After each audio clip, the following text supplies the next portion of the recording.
Dalam nama Bapa dan Putra dan Roh Kudus, amin. Allah yang penuh kasih, Engkau sungguh mencintai kami manusia melebihi segala sesuatu. Begitu besar kasih-Mu kepada kami, dan seringkali kami tidak merasa, tidak mengalami, tidak mensyukuri kasih yang begitu besar itu. Ampunilah kami ya Tuhan, kami yang lemah, yang tak mampu, yang degil, yang sombong, yang angkuh, yang tidak bisa mensyukuri atas segala apapun yang sedang kami alami ini. Bantu kami ya Bapa dengan rahmat dan kasih-Mu. Bukalah mata kami, celikkanlah hati kami yang kaku, beku, dan degil ini. Demi Kristus Tuhan dan pengantara kami. Amin. Saudaraku yang terkasih dalam Kristus, dalam minggu ini surat Yohanes yang pertama bercerita tentang misteri kasih itu sendiri. Kita diajak untuk masuk ke kedalaman. Bahwa dengan mencintai kita memasuki dalam level Allah. Ya, jadi bukan hanya level manusia tapi level Allah. Dan memang kita butuhkan level Allah itu karena kasih. Ya, kasih itulah yang membuat kita diberi karunia Roh Kudus. Sehingga Roh Kudus itulah yang membantu kita untuk mengerti apa yang menjadi kehendak Allah, kehendak Bapa dan kehendak Putra bagi kita. Dan ini anugerah yang luar biasa. Kalau kita sadari sungguh-sungguh, maka ini menjadi sesuatu kekuatan bagi kita supaya kita tidak takut, tidak gentar, tidak cemas. Seperti dalam bacaan Injil hari ini, di mana Yesus mendiamkan, menenangkan badai yang menghantam para rasul dan mengatakan, jangan takut, tenanglah, aku ini. Ya, itu suatu simbolisme, suatu kenyataan hidup yang memang terjadi demikian. Seringkali kita takut, kita cemas, kita gelisah, kita apa saja, terutama keadaan sekarang ini. Ya, di mana kita menghadapi musuh yang tak kelihatan. Tiba-tiba kita tumbang atau orang lain tumbang dan begitu dihancurkan oleh virus ini. Menakutkan. Ya, bukan hanya menakutkan secara psikologis, secara psikis, eksistensial, tapi juga secara ekonomis. Ya, uang kita mungkin, simpanan kita juga pelan-pelan menjadi habis karena termakan, tergerus oleh pengeluaran yang tanpa mendapatkan income baru. Saudaraku yang terkasih dalam Kristus, ternyata memang tidak mudah beriman dan percaya kepada Tuhan, mempersembahkan diri kita. Betapa tidak mudahnya, kita penuh dengan ketakutan, penuh dengan kecemasan. Karena itulah maka saudaraku yang terkasih, apa yang menurut saya memang, dan itu bukan yang gampang memang, karena lawan beriman adalah ketakutan. Dan kita penuh dengan ketakutan. Ketakutan itu terjadi karena apa? Karena kita hidup dalam level apa? Kedangkalan, level luar. Ya. Jadi hidup itu kalau katakanlah gampangannya gitu kan, level eksternal dan level internal. Ya. Nah, kenapa kita takut? Karena kita berada selalu percaya kepada yang di luar ini yang berubah-ubah. Ya. Yang percaya kepada sesuatu yang berubah-ubah, yang sesuatu yang tak pernah membuat kita yakin hari ini A, besok B, besok C dan seterusnya. Ya. Nah, padahal sebetulnya kita diajak untuk masuk ke kedalaman. Masuk ke kedalaman di mana Tuhan sendiri hadir di situ. Tenanglah, ini aku. Tenanglah, ini aku, jangan takut. Kata-kata ini sungguh menghibur kita karena Tuhan sudah ada di dalam hati kita. Ya, Allah Tritunggal sudah ada dalam diri kita.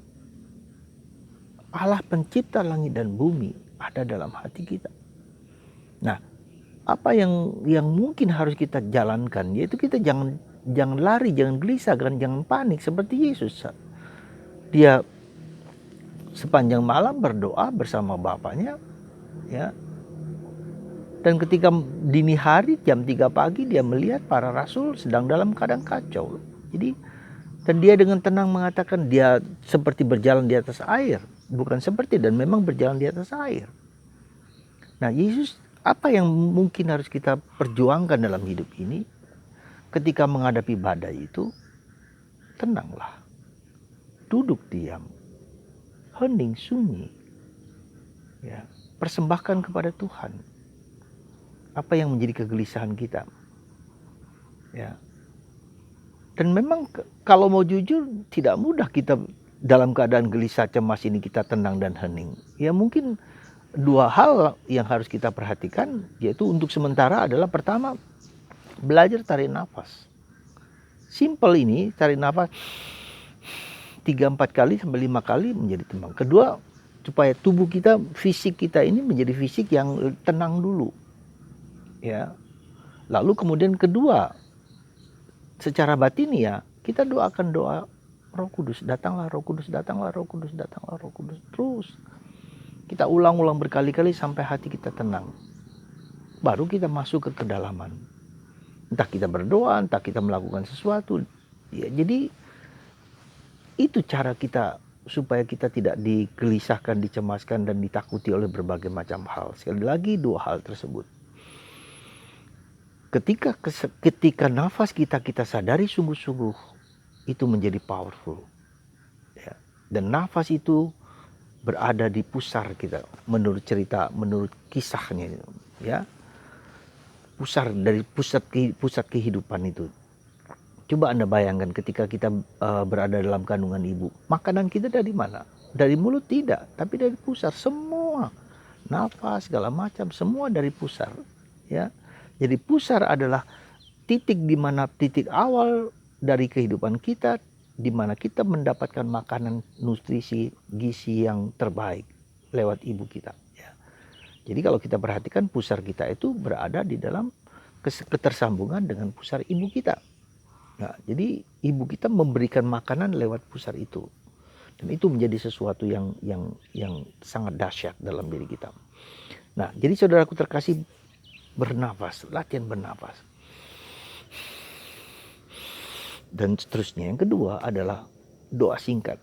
Datanglah Roh Kudus, datanglah Roh Kudus, terus datanglah Roh Kudus. Ya, berulang-ulang ada rosario ini, gunakan rosario ini dengan biji-bijinya ini, datanglah Roh Kudus, datanglah Roh Kudus, datanglah Roh Kudus, terus berputar sampai 2 kali sampai kita tenang dan damai. Jadi sekali lagi saudaraku yang terkasih, sabda Yesus hari ini bagi Anda, bagi kita semua, tenanglah, aku ini, jangan takut. Jadi ada 3 hal, tenang, aku ini, jangan takut. Ya, semoga Anda dan kita semua dalam menghadapi COVID ini, dalam menghadapi virus ini, tidak mudah cemas, tidak mudah gelisah, karena kita bersandar tidak pada diri kita sendiri, tidak pada kekuatan kita sendiri, tidak pada harta kita sendiri, tidak pada apapun. Ketika orang menghadapi sakit ini, harta, uang tidak dapat berkata apa-apa lagi. Ya, seperti kata kalau diperhatikan Hotman Paris Utapia dengan segala kekayaan yang luar biasa itu, ketika dia diserang oleh begini, dia tidak bisa berbuat apa-apa lagi. Ya, ini suatu indikasi juga bahwa kita jangan pernah, meskipun tidak mudah bersandar kepada sesuatu yang bukan Allah. Dan kita berjuang untuk itu. Semoga Tuhan mendidik, membina kita untuk hanya bersandar kepada Yesus, kepada Allah, dalam kesatuan dengan Bapa dan Roh Kudus. Amin. Allah Bapa di surga, tambahkanlah iman kami yang kecil, yang rendah, yang tak berdaya ini. Karena kami seringkali bersandar tidak kepadamu, tetapi kepada diri kami sendiri atau orang-orang lain atau siapapun juga. Tolong kami ya Tuhan, supaya kami mengimani sabdamu yang kau tabur dalam hati kami hari ini. Ini aku, jangan takut, tenanglah. Bagi kami, bagi Anda semua yang sakit, yang menderita dengan segala sakit apapun, kanker, virus, dan berbagai macam derita soal sosial, ekonomi, dan seterusnya, dipulihkan dengan kuasa Yesus lewat tangan hamba-Mu ini. Dan kuasa Yesus, Roh Kudus, lebih berkuasa dari roh dunia, lebih hebat daripada roh dunia. Itulah yang disabdakan oleh-Mu lewat Santo Yohanes. Berkat-Mu atas kami semua ya Bapa, dalam nama Bapa dan Putra dan Roh Kudus. Amin.